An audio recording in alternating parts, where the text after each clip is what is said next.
भरतपुर से खबर के साथ, जहां पर बीजेपी की प्रदेश प्रवक्ता डॉक्टर निमिषा गौड़ ने प्रेस वार्ता कर नारी शक्ति वंदन अधिनियम को महिलाओं के लिए ऐतिहासिक कदम बताया है। उन्होंने कहा है कि अधिनियम महिलाओं को केवल योजनाओं का लाभार्थी नहीं बल्कि नीति निर्माण की प्रक्रिया में सक्रिय भागीदार बनाएगा।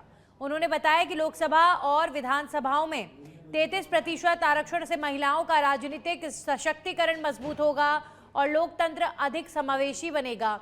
डॉक्टर गौड़ ने केंद्र सरकार की जनधन योजना, उज्ज्वला योजना, लखपति दीदी अभियान और मातृ वंदन योजना का भी उल्लेख करते हुए कहा है कि सरकार लगातार महिला सशक्तिकरण की दिशा में कार्य कर रही है।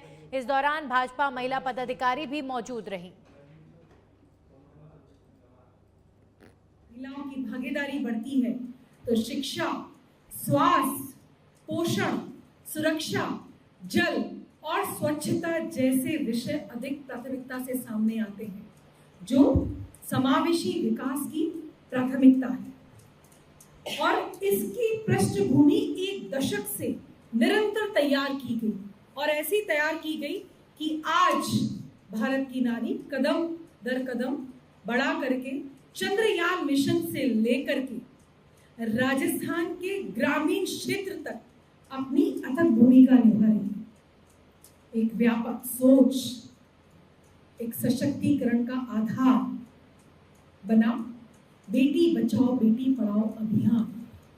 उस अभियान के पश्चात सामाजिक स्तर पर एक बहुत बड़ा बदलाव। जयपुर के दूदू से खबर है, जहां पर रेंज आईजी राहुल प्रकाश द्वारा चलाए जा रहे एंटी वेनम अभियान के तहत पुलिस को बड़ी सफलता मिली है। थानाधिकारी नेहा विश्नोई ने बताया कि मुखबिर की सूचना पर मौजमाबाद रोड स्थित सुरा भैरूजी के पास कार्रवाई करते हुए ब्रेजा कार से करीब 100 किलोग्राम अवैध मादक पदार्थ डोडा पोस्त का चूरा बरामद किया गया है। पुलिस ने मौके से वाहन में सवार नशा तस्कर मनप्रीत सिंह और निर्मला उर्फ सिमरन को गिरफ्तार कर लिया तथा तस्करी में प्रयुक्त कार को भी जब्त कर लिया गया है। फिलहाल पुलिस आरोपियों से पूछताछ कर उनके नेटवर्क की जांच में जुटी हुई है।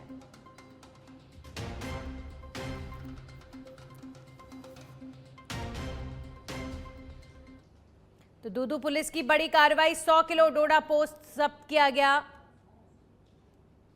एंटी वेनम अभियान में पुलिस को बड़ी सफलता हाथ लगी है। 2 तस्कर भी पुलिस ने गिरफ्तार किए हैं। इसी के साथ ही जो वाहन प्रयुक्त किया जा रहा था, ब्रेजा कार, जिसमें अवैध मादक पदार्थों का परिवहन हो रहा था, वो भी पकड़ लिया गया है। आरोपियों से पूछताछ जारी है।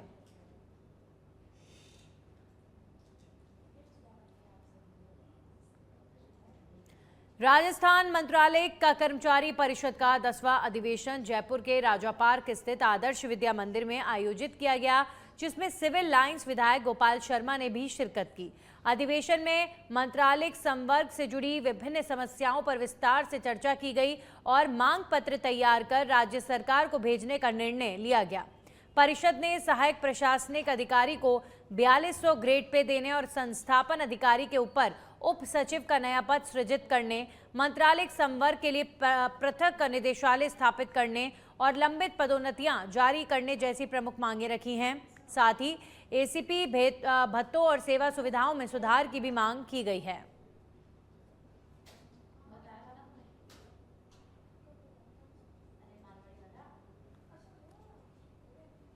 वहीं जयपुर के नाहरगढ़ जैविक उद्यान स्थित टाइगर सफारी से खबर है, जहां पर सफेद बाघ, शावक भीम और गोल्डन शावक स्कंधी को पहली बार पर्यटकों के अवलोकन के लिए सफारी में छोड़ा गया है। रविवार को दोनों शावकों को खुले क्षेत्र में छोड़े जाने के बाद पर्यटकों में खासा उत्साह देखने को मिल रहा है। इन दुर्लभ प्रजाति के बाघ शावकों को देखने के लिए बड़ी संख्या में लोग सफारी का रुख कर रहे हैं। वन विभाग के अनुसार दोनों शावक पूरी तरह स्वस्थ हैं और उनकी नियमित निगरानी की जा रही है ताकि पर्यटकों को सुरक्षित और रोमांचक अनुभव मिल सके।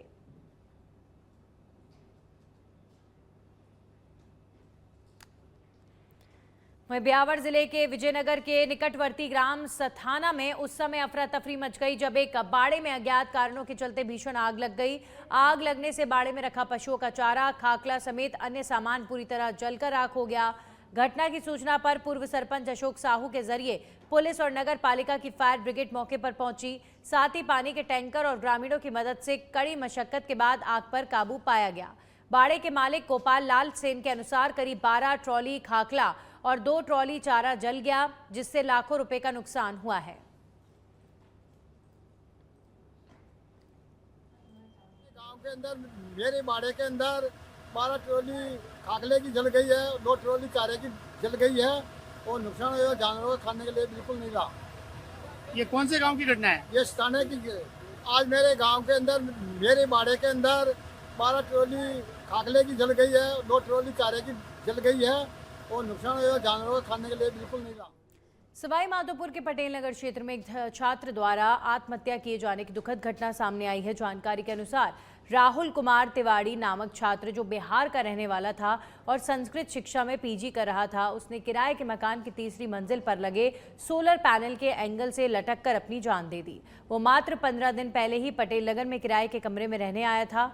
घटना की सूचना मिलते ही कोतवाली थाना पुलिस मौके पर पहुंची और शव को कब्जे में लेकर पोस्टमार्टम के लिए भेज दिया। पुलिस ने बताया कि आत्महत्या के कारणों का अभी तक पता नहीं चल सका है और मामले की जांच की जा रही है। तो तीसरी मंजिल से कूदने का ये प्रकरण, और 15 दिन पहले ही किराए के मकान में राहुल शिफ्ट हुआ था। पुलिस ने अभी फिलहाल शव को कब्जे में लेकर जांच शुरू कर दी है। मंजिल पर लगे सोलर पैनल के एंगल से लटककर अपनी जान दे दी। राहुल कुमार तिवारी नामक छात्र, जो बिहार का रहने वाला था और संस्कृत शिक्षा में पीजी कर रहा था, उसने किराए के मकान की तीसरी मंजिल पर लगे सोलर पैनल के एंगल से लटककर अपनी जान दी और मात्र 15 दिन पहले ही पटेल नगर में किराए के कमरे में रहने आया था ये छात्र। घटना की सूचना मिलते ही कोतवाली थाना पुलिस मौके पर पहुंची है और शव को कब्जे में लेकर पोस्टमार्टम के लिए भेज दिया गया है। पुलिस ने बताया कि आत्महत्या के कारणों का भी पता नहीं चल सका है और मामले की जांच की जा रही है। सीकर जिले के खाटू श्याम जी में श्रद्धालुओं की बढ़ती भीड़ को देखते हुए जिला कलेक्टर ने स्थानीय प्रशासन के साथ समीक्षा बैठक कर व्यवस्थाओं को दुरुस्त करने के निर्देश दिए। विशेष रूप से वीकेंड और एकादशी के अवसर पर बढ़ने वाली भीड़ के कारण यातायात और पार्किंग व्यवस्था पर सवाल उठ रहे हैं। बैठक में कलेक्टर ने साफ सफाई, यातायात प्रबंधन और अन्य मूलभूत सुविधाओं को तत्काल सुधारने पर जोर दिया है। उन्होंने कहा कि श्रद्धालुओं की सुविधा से जुड़ी सभी व्यवस्थाएं सुचारू और व्यवस्थित होनी चाहिए। हाल ही में पदभार संभालने के बाद ये उनकी स्थानीय प्रशासन के साथ पहली बैठक रही, जिसमें उन्होंने फीडबैक लेकर समस्याओं के शीघ्र समाधान के निर्देश दिए हैं, ताकि आने वाले श्रद्धालुओं को किसी प्रकार की असुविधा का सामना न करना पड़े।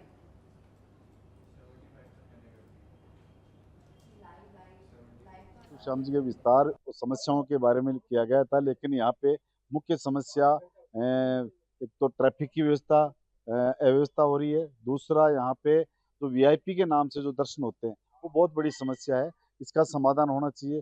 बहुत सारी मीटिंग होती है, मीटिंगों से हल नहीं निकलता है। अगर कलेक्टर साहब पॉजिटिवली अगर काम करेंगे तो निश्चित रूप से समाधान होगा। खाटू श्याम जी एक विश्व विख्यात मंदिर है, तो इसका विस्तार करें और विकास का जो भी कमी है उसको दूर करें। जल्दी इम्प्लीमेंट होना चाहिए। मीटिंगों से समाधान नहीं होता है, बैठ के बात करेंगे तभी समाधान होगा। खाटू की जनता, आसपास के लोग श्याम भक्त ये चाहते हैं कि खाटू बेहतर व्यवस्था हो, अच्छा दर्शन व्यवस्था।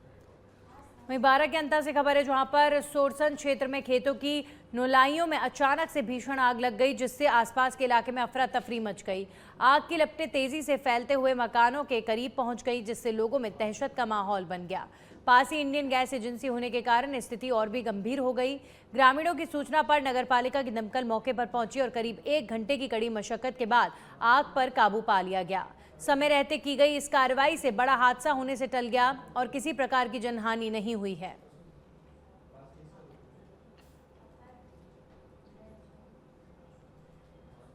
वहीं भरतपुर के चिकसाना थाना क्षेत्र के इकरन गांव में एक चौंकाने वाली घटना सामने आई है, जहां पर विद्युत केबल चोरी करने के दौरान एक चोर की करंट लगने से मौत हो गई। जानकारी के अनुसार मथुरा निवासी सुनील अपने साथियों के साथ हाई टेंशन लाइन के पोल पर चढ़कर तार चोरी कर रहा था, तभी वो करंट की चपेट में आ गया और मौके पर ही उसकी मौत हो गई। इस घटना में उसका एक साथी गंभीर रूप से घायल हो गया, जिसे इलाज के लिए जयपुर रेफर किया गया है। पुलिस ने शव का पोस्टमार्टम कर परिजनों को सौंप दिया है और फरार साथियों की तलाश के साथ पूरे मामले की जांच में जुटी हुई है।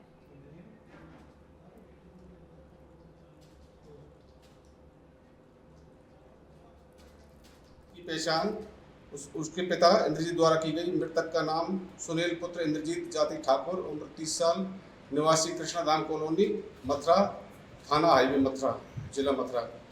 तो घटना क्या है सर? ये चोरी की मामला? घटना ये आज से 4-5 दिन पहले ये वहीं से एकरण हार में से बिजली के पूलों से वायर काट के ले गए थे तार, फिर दोबारा चोरी करने आए। फिर तो ये अकेला था या साथी भी थे साथ? उसके साथी हैं, एक गंभीर रूप से घायल है, झुलस गया है, वो भर्ती है। और भी साथी हैं? कोई मुकदमा दर्ज करा रहा है क्या इनके खिलाफ? हाँ, रिश्वत करा दिया होगा थाने पर। टोटल कितने लोग आए थे चोरी करने के लिए? अब ये अंदाजा नहीं है, पर 7-8 लोग थे। एक बोलेरो पिकअप गाड़ी भी। राजस्थान के सिरोही जिला के खाम्बल गांव में असामाजिक तत्वों द्वारा डॉक्टर भीमराव अंबेडकर की प्रतिमा को खंडित किए जाने की घटना से इलाके में तनाव फैल गया है। घटना की जानकारी मिलते ही सैकड़ों ग्रामीण मौके पर एकत्रित हो गए और आरोपियों की शीघ्र गिरफ्तारी की मांग को लेकर विरोध प्रदर्शन शुरू कर दिया। हालात को देखते हुए प्रशासन ने मौके पर भारी पुलिस बल तैनात कर स्थिति को नियंत्रित किया। उपखंड अधिकारी हरि सिंह देवल, प्रधान हंसमुख मेघवाल और डिप्टी मुकेश चौधरी ने मौके पर पहुंचकर ग्रामीणों से समझाइश की। पुलिस ने जांच तेज करते हुए आसपास के सीसीटीवी फुटेज खंगालने शुरू कर दिए हैं, जिसमें एक संदिग्ध पिकअप वाहन से 2 बदमाश उतरते हुए दिखाई दिए।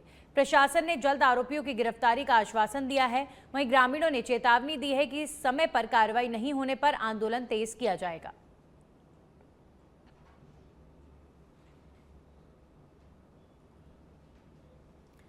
वहीं बयाना शहर के मुख्य बाजारों में इन दिनों ट्रैफिक व्यवस्था पूरी तरह चरमरा गई है, जिससे आमजन, व्यापारी और राहगीरों को भारी परेशानियों का सामना करना पड़ रहा है। गांधी चौक से लेकर छोटा बाजार, जवाहर चौक, महादेव गली, आजाद मंडी और पुरानी मंडी तक दिन के समय घंटों जाम की स्थिति बनी रहती है। स्थानीय लोगों का आरोप है कि नगर पालिका और पुलिस प्रशासन इस समस्या पर ध्यान नहीं दे रहे। वहीं बाजारों में पुलिस कर्मियों की तैनाती भी बेहद कम है। अतिक्रमण को जाम की बड़ी वजह बताया जा रहा है, जहां दुकानदारों द्वारा दुकानों के बाहर मेज और तख्त लगाकर सड़क सकरी कर दी गई है, जिससे वाहनों की आवाजाही बाधित हो रही है।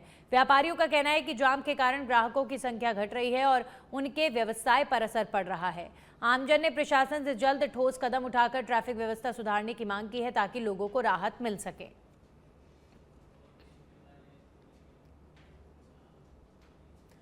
झुंझुनू के बोहाना से खबर है, जहां पर पुलिस ने अवैध हथियारों के खिलाफ बड़ी कार्रवाई करते हुए एक आरोपी को गिरफ्तार कर उसके कब्जे से 12 बोर सिंगल बैरल बंदूक और कारतूस बरामद किए हैं।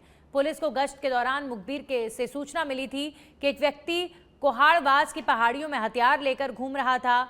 सूचना पर तुरंत कार्रवाई करते हुए पुलिस टीम मौके पर पहुंची, जहां संदिग्ध व्यक्ति पुलिस को देखकर भागने लगा, लेकिन पीछा कर उसे पकड़ लिया गया। पूछताछ में आरोपी ने अपना नाम करण सिंह निवासी कोहाड़वास बताया।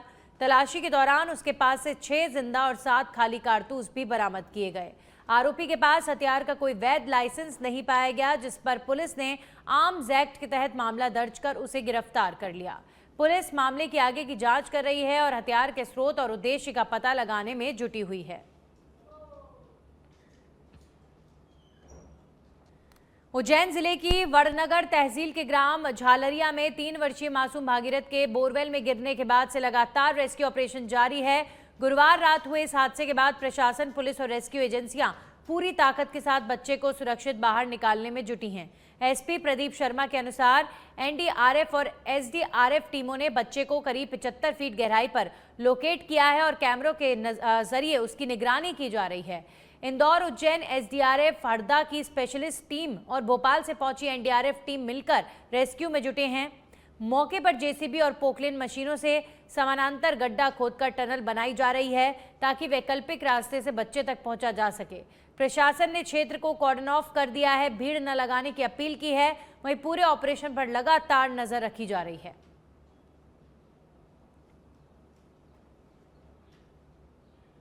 रात्रि 9 बजे से हमारे द्वारा यहाँ पर रेस्क्यू ऑपरेशन चलाया जा रहा है ग्राम झालरिया में, जहाँ 3 साल का एक बच्चा जो अपने परिजनों के साथ यहाँ पर भेड़ चराने के लिए रुका हुआ था और कौतूहलवश उसने जब बोर का ढक्कन हटाया और उसके बाद उसको देखने के वजह से वो उसमें अंदर गिर गया।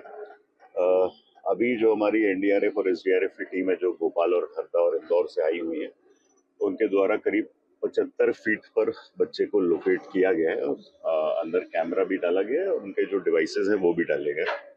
तो हम उनके द्वारा भी प्रयास कर रहे हैं कि बच्चे को रिकवर कर लिया जाए। साथ ही जो हमारी 5 पोकलेन मशीनें हैं, जेसीबी मशीनें हैं, वो एक पैसेज और टनल बनाने का भी लगातार, जैसे आप लोग देख रहे हैं मेरे पीछे, वो प्रयास कर रहे हैं। तो हमारा प्रयास है कि अब जब तक रेस्क्यू नहीं हो जाता है, सभी तरह के इक्विपमेंट्स और सभी तरह के जो तरीके हैं उसका यूज करें और कोशिश करें कि सबसे तेज और सबसे जल्दी वाले तरीके से हम बच्चे को सकुशल निकालने में। जयपुर में गर्भवती महिला से छेड़छाड़ का मामला सामने आया है। जानकारी के अनुसार जवाहर सर्कल इलाके में एक बदमाश ने महिला का पीछा किया और सुनसान गली में उसे पकड़ने की कोशिश की। महिला ने विरोध करते हुए शोर मचाया, जिसके बाद आरोपी मौके से फरार हो गया। घटना का वीडियो सामने आने के बाद पुलिस ने फुटेज के आधार पर आरोपी की पहचान करने और उसकी तलाश शुरू कर दी है। पुलिस का कहना है कि आरोपी को जल्द गिरफ्तार करने के लिए टीमों का गठन किया गया है।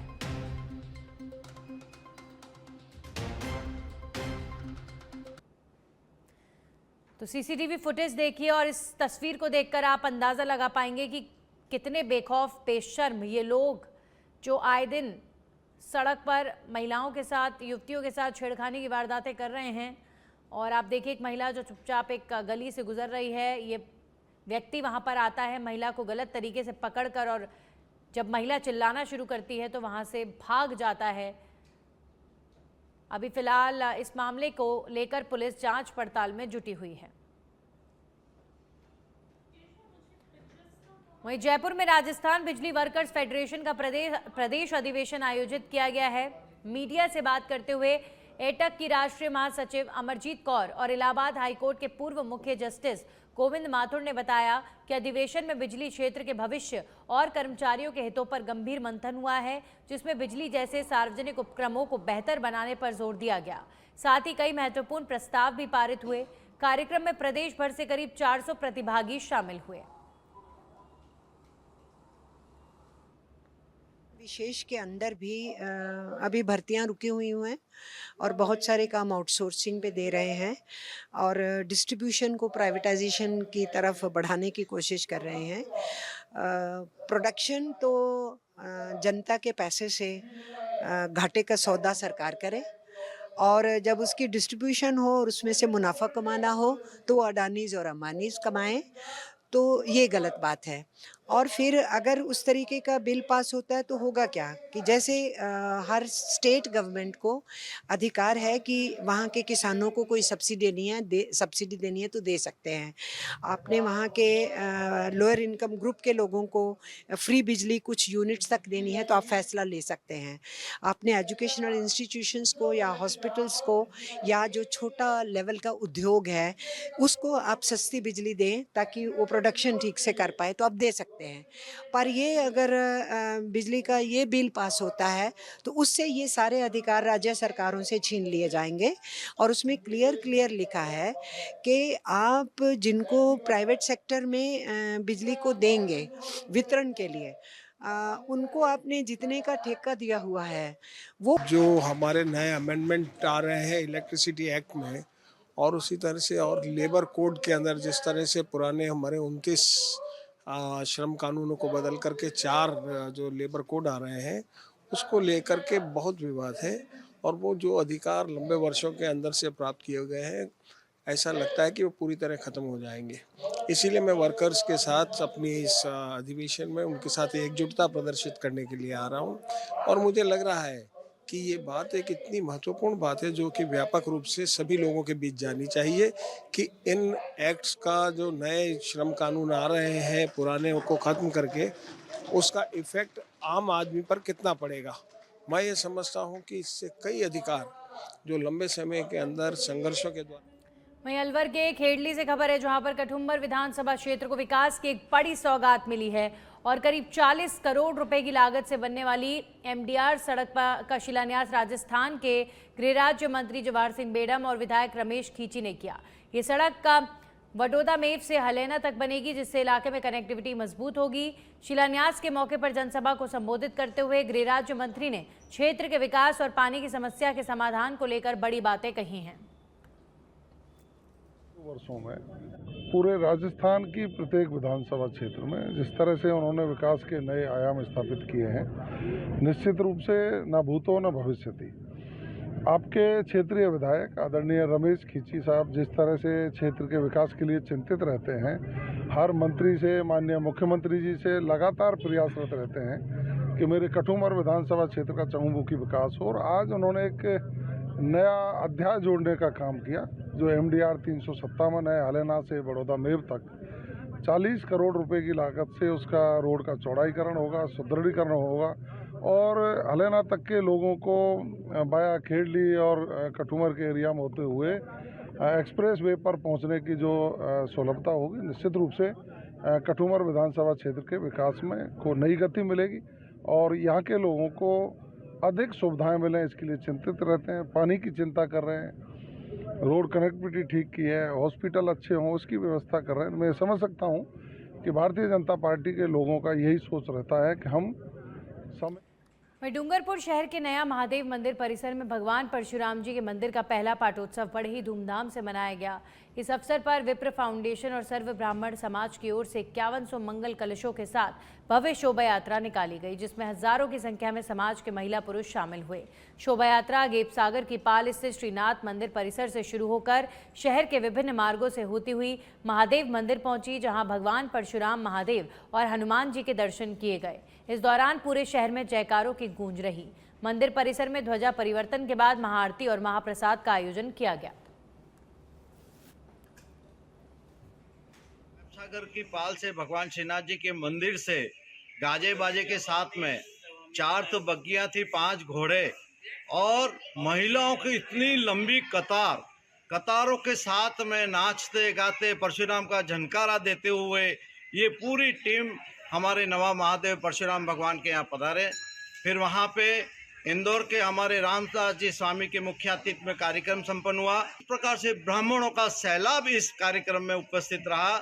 मैं सभी विप्र समाजों को आभार व्यक्त करता हूँ, साधुवाद देता हूँ कि इस कार्यक्रम को आपने उपस्थित होकर के बहुत विशाल